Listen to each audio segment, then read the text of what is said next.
Somewhere tonight, a woman is scrolling endlessly on her phone. Image after image passes by, couples on luxury boats, women wrapped in designer outfits, vacations in cities she's never touched. And deep inside, she's not just watching. She's waiting, not preparing, not learning, not creating anything that could realistically lead her there. She's waiting for that life to arrive. Waiting for a man to step into her world and hand her the future she believed was meant for her since she was young. Today, we're unpacking the psychology behind this mindset, where it begins, why it survives, and what happens when real life finally collides with the dream. This isn't about attacking anyone. It's about understanding a belief system that quietly leaves many people frustrated, lost, and wondering why the promised ending never showed up. Think about the stories we're raised on. Cinderella doesn't build skills. Snow White doesn't master a craft. Sleeping Beauty literally does nothing at all. The pattern is obvious. A woman exists, suffers gently, stays pleasant. And eventually, a powerful man arrives and transforms everything. She doesn't earn it. She doesn't build it. She waits. And the reward comes because she's beautiful, because she's kind, because destiny decides she's worthy of being saved. These stories aren't harmless. They shape expectations.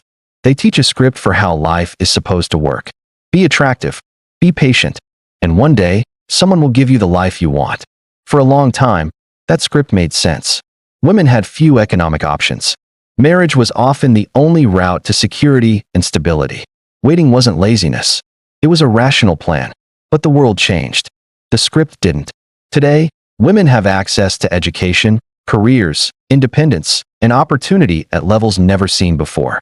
And still, the fairy tale blueprint runs quietly in the background, insisting that the old path is still the easiest and best one.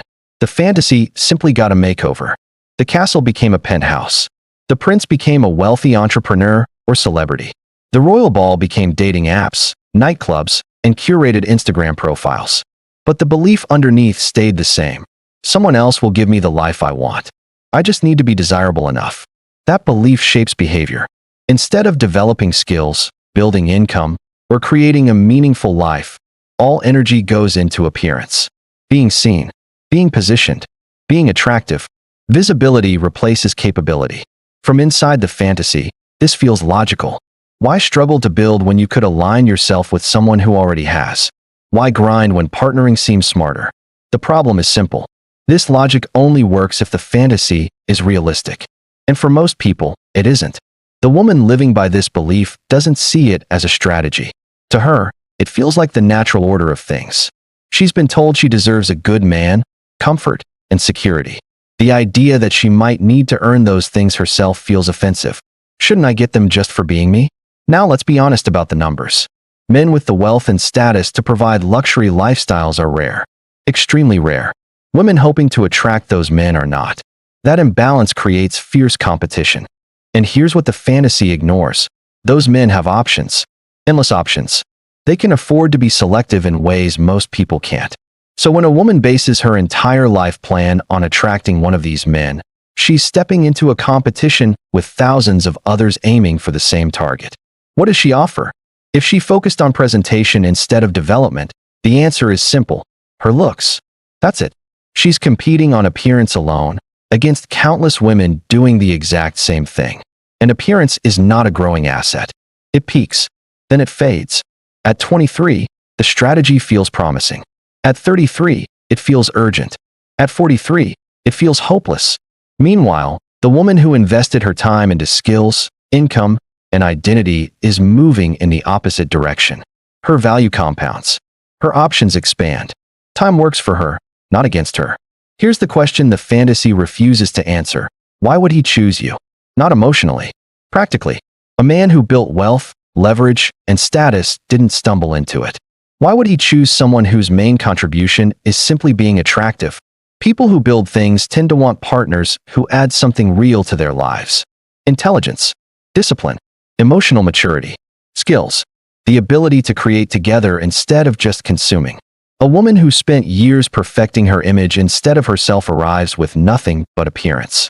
And the man she wants has already seen hundreds of women who look just like her. So what makes her different?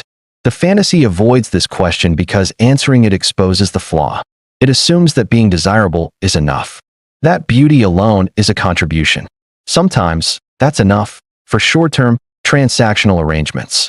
The lifestyle gets borrowed, not owned. And when it ends, she's left with nothing she built herself. The man who created something valuable understands discipline, patience, and delayed gratification. He respects those traits because he paid for them with effort. Naturally, he's drawn to people who reflect that same mindset. A woman who signals, "I expect life to be handed to me," sends a warning. To a builder, that expectation looks like incompatibility. At the heart of this pattern is fear. A fear of time. There's a belief in a limited window where attention is abundant. The fantasy depends on converting that attention into permanent security before the window closes. Each passing year increases pressure. Every birthday feels like a countdown. That pressure discourages development. Why study for years when those years could be spent searching for the right man? Why build a career when the goal is to never need one? The fear becomes self-fulfilling. Chasing rescue prevents self-reliance. And when the window closes without success, there's nothing underneath. No skills, no savings, no foundation, just the realization that the plan didn't work. The cruel truth is that the fear is exaggerated. Yes, youth fades, but character, depth, and capability grow more important with age. A 40-year-old man isn't chasing the same things a 20-year-old is. Women who invest in themselves often find their options improving over time. Women who rely only on youth see theirs shrink. An entire industry exists to keep the fantasy alive. Manifestation gurus, affirmation coaches, influencers selling rented lifestyles as proof that effort isn't necessary. You're a queen. Know your worth. Never settle. These phrases sound empowering, but when they replace effort with expectation, they become quiet forms of self-destruction. Reality doesn't respond to what you feel you deserve. It responds to what you build. Feeling like royalty and actually creating a life are two completely different actions. One consumes, the other produces. Social media magnifies the illusion. Every day, the feed shows yachts, private jets, luxury closets. It makes rare outcomes look common. What it hides is the truth. Rented handbags, temporary access, decoration rolls, debt, anxiety. The comparison becomes toxic. She measures her real life against an illusion and feels cheated. Eventually, the fantasy expires. Reality forces a reckoning. The prince never comes. Or he comes halfway.